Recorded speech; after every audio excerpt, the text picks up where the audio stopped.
안녕하세요 여러분, 이인철 변호사입니다. 자, 오늘 이 시간은 프로페셔널 리스폰서빌리티인데요. 이제 변호사 윤리라고 이제 해석할 수가 있죠. 제가 이제 뭐 여러분 아시겠지만 저는 이제 한국 변호사잖아요. 한국 변호사인데 이제 미국 변호사 시험을 합격했죠. 이제 캘리포니아주 변호사 시험 합격해서 누구보다도 이제 변호사 윤리에 대해서 이제 관심이 많고, 제가 또 이제 변호사 이제 한 대략 20년 정도 경력이 있는데요. 그동안 이제 많은 고민도 하고 또 이제 실무에 여러 가지 이제 실무 일을 하면서도 이제 생각하고 겪은 일이기 때문에 이 과목을 또 재미있게 공부할 수가 있었고요. 그래서 여러분께 자신 있게 이제 강의를 드릴 수가 있을 텐데요. 여러분 이렇게 생각하시면 돼요. 이 프로페셔널 리스폰서빌리티다 그러면 캘리포니아 이제 준비하시는 분들은 이게 거의 필수 과목이거든요. 매번 나옵니다. 거의 이제 빠짐없이 나오기 때문에 이거는 이제 꼭 공부를 하셔야 되고요. 그리고 여러분 이제 시험을 공부하실 때 이제 합격하는 점수가 있잖아요. 뭐 예를 들어서 뭐 70점이다, 80점이다 이렇게 합격에 이제 그 필요한 점수가 있는데, 몇 과목 정도는 이제 고득점 과목을 생각을 하셔요. 전략 과목이라고 하잖아요. 저는 이제 이 프로페셔널 리스폰서빌리티는 전략 과목으로 했거든요.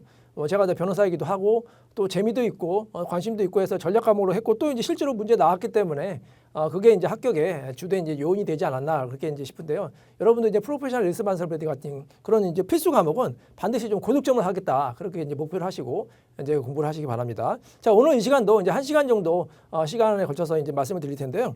물론 이제 전반적인 이 많은 내용을 다 말씀드릴 수 없고 이제 핵심적인 내용에 대해서 말씀드리도록 하겠습니다. 자, 오늘도 심차게 달려보도록 하겠습니다.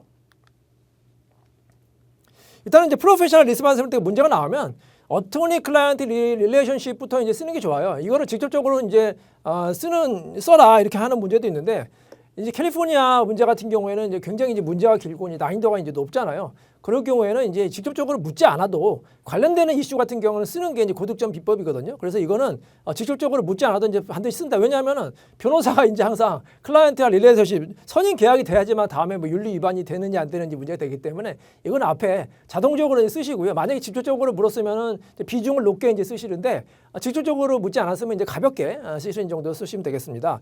자, 그럼 어토니 클라이언트 릴레이션십 언제 시작하는지 혹시 여러분 아시나요? 언제 시작할까요? 변호사와 의뢰인의 그 선임 관계.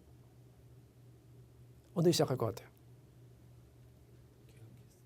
그렇죠. 일반적으로 한국에서 이제 계약을 했을 때 시작을 하는데, 미국에서는 이제 그 범위가 조금 더 넓다고 해야 되나? 좀 빨라요. 그래서 계약서를 쓰면 물론 당연히 이제 릴레이션십이 시작되는 건데, 계약서를 쓰지 않아도 상담을 했는데 클라이언트가 리즈너블하게 빌리브 했어요.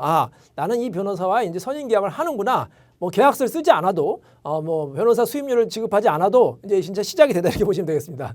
제가 이제 한국 얘기를 해드리면 사실 우리나라에서 이런 경우가 있거든요. 변호사랑 상담을 하고 뭐 선임하겠다고 이제 말씀을 하셨는데, 실질적으로는 계약서를 뭐 쓰시는 분도 있고 쓰셨는데 선임료는 안 내시고 계속해서 그냥 연락도 안 되시는 분이 있어요. 그러면은 이게 애매하거든요. 뭐 계약서 썼으면 당연히 시작이 되는 건지, 근데 그분은 연락도 안 받고 뭐 선임료도 안 냈기 때문에 이게 뭐 계약이 시작되는 건지 좀 난감한데, 미국 같은 경우에는 클라이언트 기준으로 클라이언트가 리즈너블하게 빌리브되면 이제 계약 관계가 시작된다 이렇게 보시면 되겠습니다.